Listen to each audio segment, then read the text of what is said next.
Probate in Florida can feel confusing, but it doesn't have to be.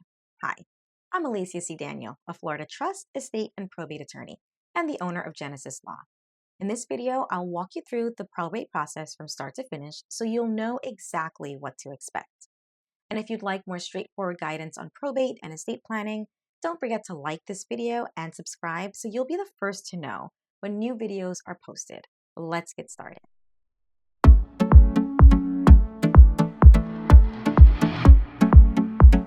Probate is the court-supervised process of administering a person's estate after they have passed away. It consists of admitting a will to probate if there is a will, appointing a personal representative, this is done by the judge, marshaling the assets of the individual who has passed away, paying off any debts, and finally distributing assets to the beneficiaries of the estate. In Florida, the probate case is filed in the county in which the person lived when they passed away.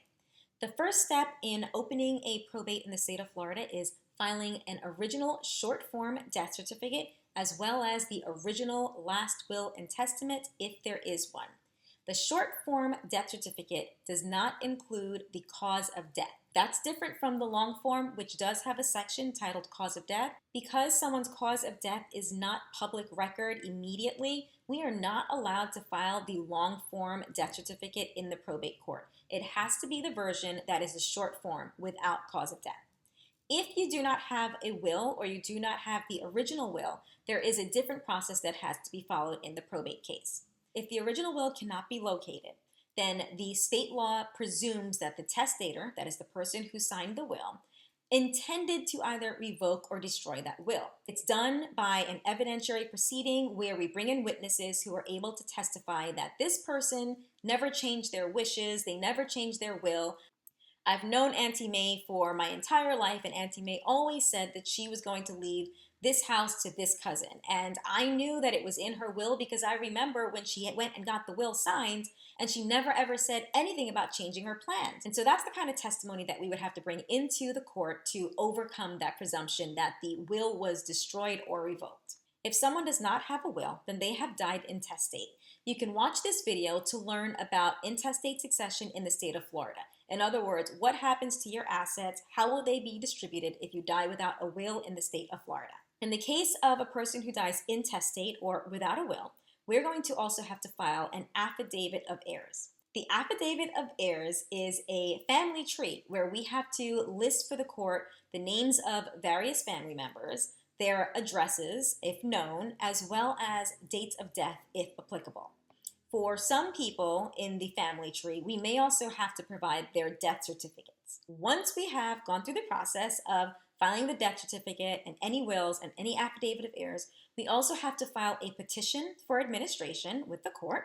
And this outlines who passed away, when they passed away, where they were a resident of. We include a list of their assets as we know them and their estimated valuation. We also will identify potential beneficiaries. If there's a will, we name the beneficiaries. If there was no will, we name the heirs at law. The petitioner who is filing the petition will also have to explain to the court what their relationship is to the person who has passed away. In addition, the petitioner must also submit an oath with the court. In the oath, the petitioner must swear that they meet certain eligibility criteria in order to serve in capacity as a personal representative. In the oath, the petitioner must state that they meet the eligibility criteria in order to serve as a personal representative in the state of Florida. There is a statute that outlines the requirements of a personal representative. First and foremost, they must be 18 years old or older. Second, they must state that they have never been convicted of a felony. Third, and this is new, this is as of November 4th, 2021, they must state, I have not been convicted in any state or foreign jurisdiction of abuse, neglect, or exploitation of an elderly person or a disabled adult. They must also state that they are mentally and physically capable of carrying out the duties of a personal representative. And finally, they must be either a Florida resident, or if they are not a Florida resident, they must meet one of the following three criteria. The first one is they are either legally adopted child or adoptive parent of the person who has passed away.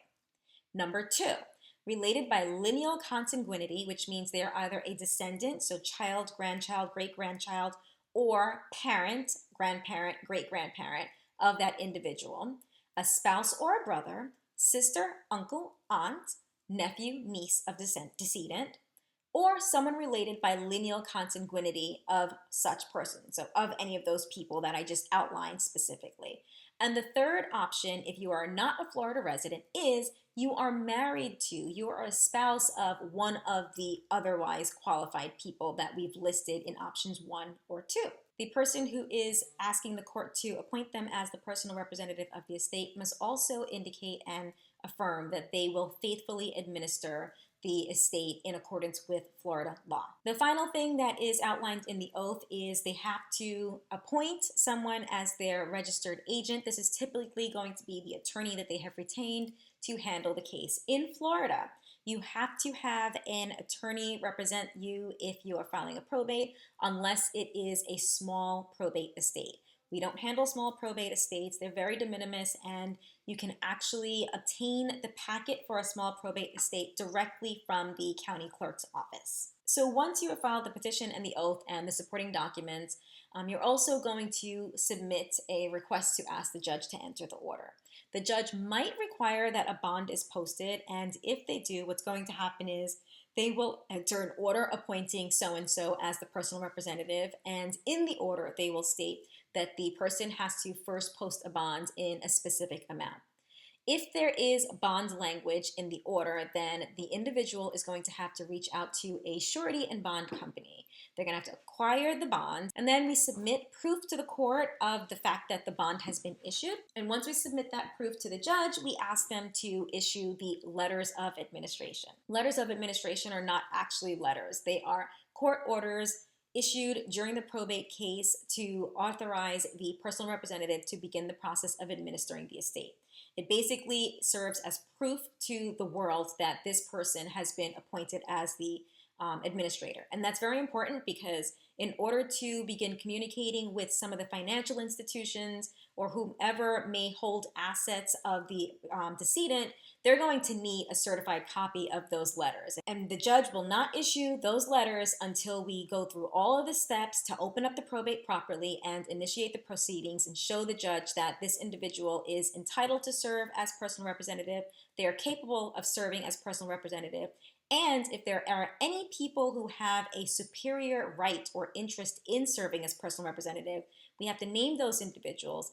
And if necessary, depending on whether those people will consent to the appointment of this individual, then we have to actually provide them with notice and wait for a specified period of time for them to object if they wanted to. Once we have a personal representative identified, the next step is to file a notice to creditors.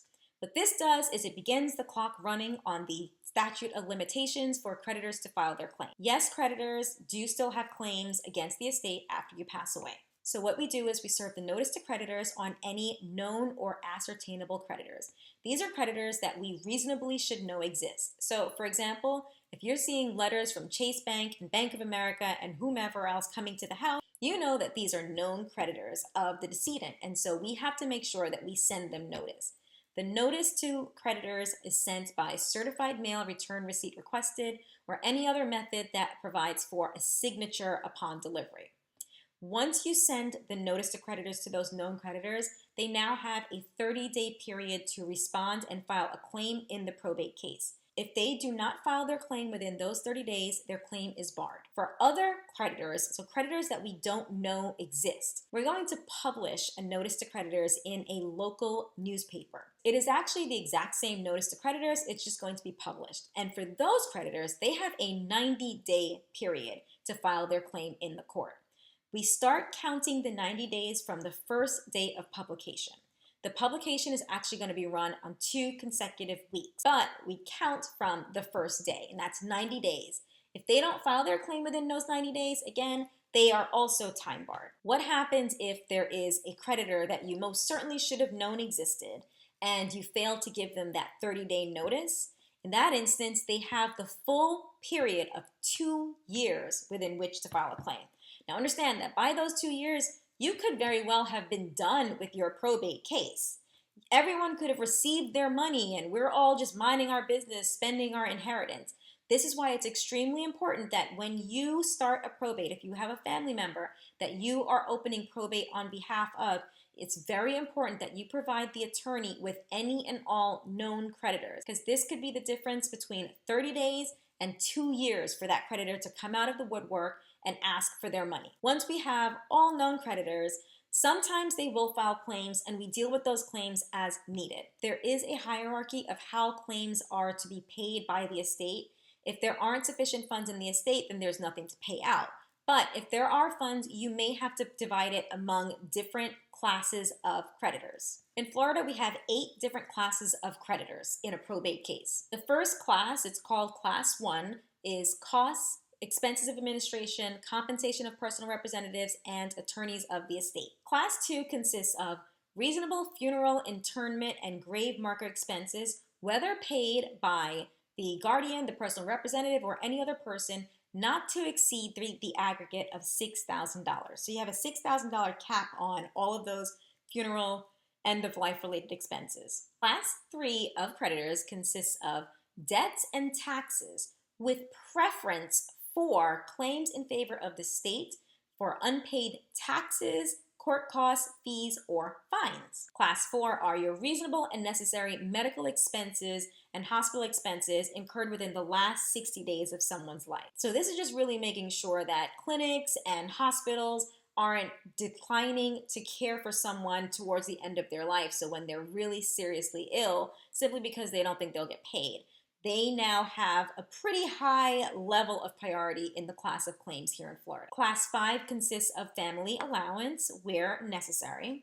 Class 6 is any arrearage from court-ordered child support. Class 7 consists of debt acquired after death by the continuation of decedent's business. By the way, if I haven't defined it before, decedent is the person who has passed away. Those debts are only to the extent of the assets of that business. And finally, Class 8 consists of all other claims. So this would include those founded on judgments or decrees rendered against the decedent during their lifetime, and any excess over the sums allowed in paragraphs B and D. So remember, there was that $6,000 aggregate of funeral expenses.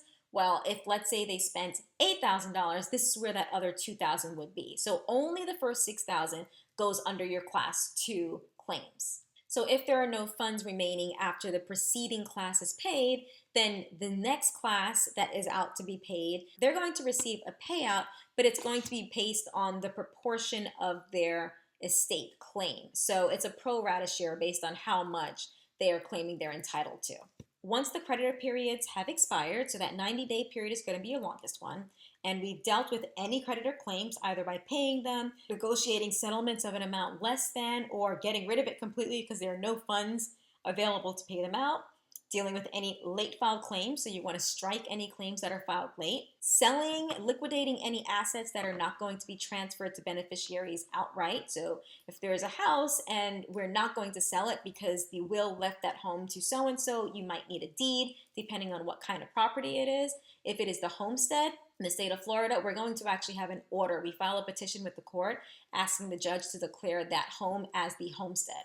What that means is the homestead is exempt from the creditor's claims. So all those creditors' claims, the house is not going to be factored into determining whether there are assets to pay off the creditors. As long as it is determined that this house is homestead, it is going to be transferred by virtue of an order determining homestead status that's going to be entered by the judge. So the creditor period has expired, or we've dealt with the creditors depending on where they fall, whether there are sufficient assets to pay. We have our homestead order in place, identifying that this particular asset is homestead, it's protected, and it now is owned by so-and-so. We're going to name who they are. We have the judge name who the new owners are of that homestead property.